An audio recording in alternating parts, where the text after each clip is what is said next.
and Mr. Reed's attorneys have presented compelling evidence that the state is about to execute the wrong man in this case. We as a state should not take the irrevocable step now when significant evidence of Mr. Reed's innocence has not undergone a thorough and independent review. I am proud to stand with those law enforcement professionals who authored that amicus brief and who have made this point so clearly. With that, I will now turn the podium over to my colleague in the Texas Legislature, State Representative Vikki Goodwin.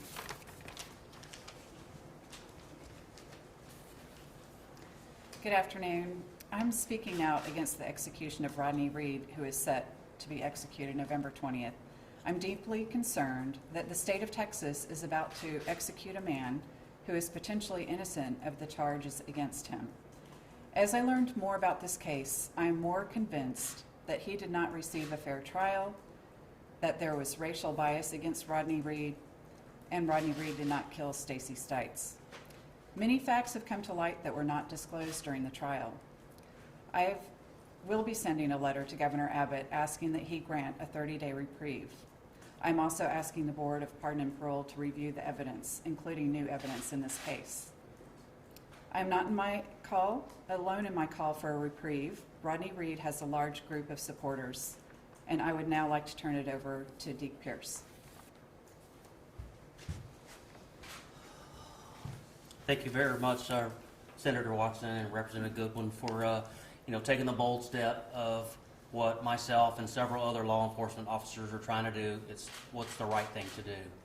I have a prepared statement that I'm going to read.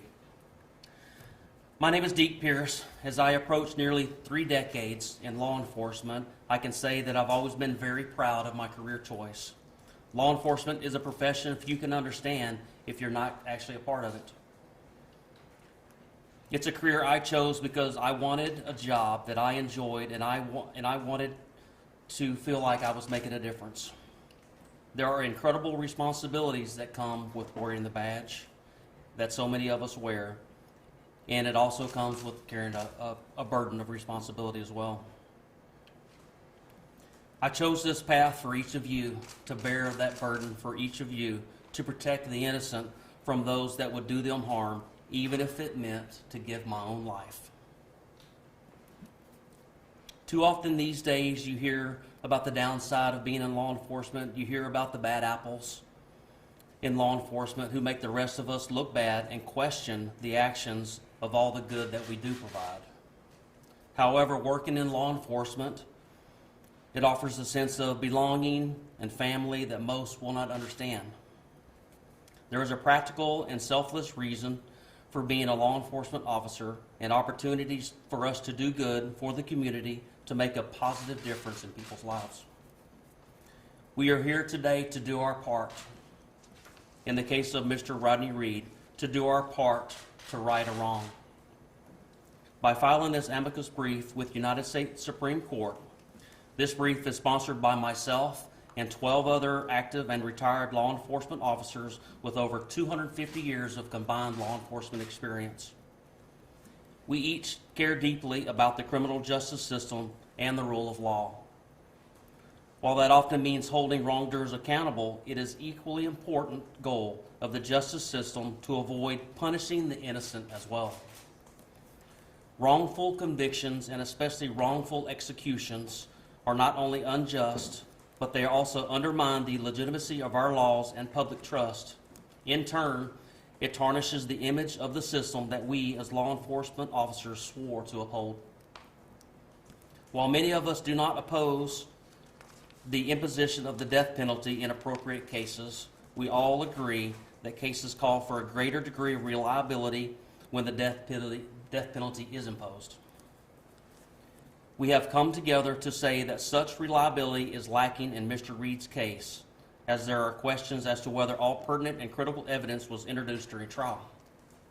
Justice requires that evidence of this case be reheard before this man can be executed, and failing to do so would be a travesty of justice. Mr. Reed's conviction simply lacks the necessary reliability. The record in this case includes significant new evidence that may potentially exonerate him and implicate another. Raise serious doubt to Mr. Reed's guilt. For that reason, we collectively and respectively urge the court to ensure that Mr. Reed's case gets another more thorough review. Regardless of how we got here, we all believe that executing an innocent person is a miscarriage of justice. Not only would moving forward with Mr. Reed's execution be cruel and immoral, it would also undermine the rule of law and the legitimacy of the very system we, as law enforcement officers, swore to uphold. And I didn't come to this decision lightly to get the ball rolling with this, and I first and foremost want to thank the other law enforcement officers that had the courage to stand with me to get this before the court. A lot of times through my career as an officer, we're told not to have an opinion, and so we kind of keep that for ourselves and we follow the law. But at times, in cases such as this, I think it's extremely important for us to have an opinion. And that's what brought me here today. Just a little brief history. The beginning of 2019 is when I first met Sandra Reed, the mother of Rodney, and Roderick Reed, the brother of Rodney. It was at an event for another exoneree named Anthony Graves. And I was extremely apprehensive about going forward and introducing myself as a law enforcement officer, knowing what I know about the case, to the family. And Anthony Graves said, no, they're great folks. They would love to talk to you. And the first word out of their mouth is, absolutely, we need good law enforcement officers. And I knew they were good people. You know, they didn't have a bad thing to say about law enforcement. They're obviously unhappy about the outcome of this case. And I told them at that time just to keep hope. We have to keep hope. And I've spoken at other events before, and I've been involved in pretrial, never post-conviction, so this is all new to me. And I want to thank the law firms that got involved. I want to thank the Innocent Project as well. Bryce Benjet has been fantastic, and I've talked to him a number of times.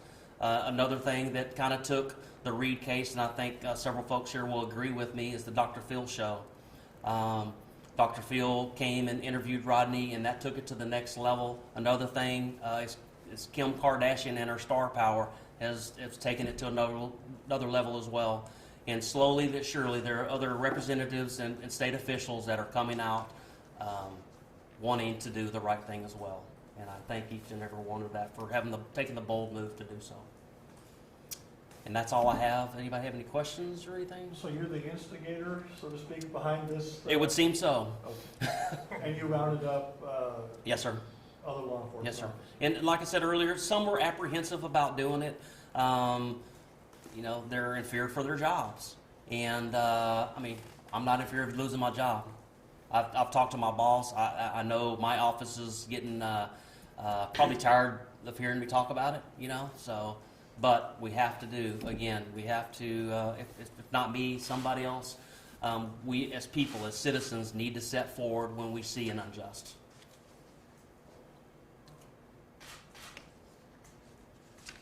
Thank you all. Thank y'all very much. Thank you.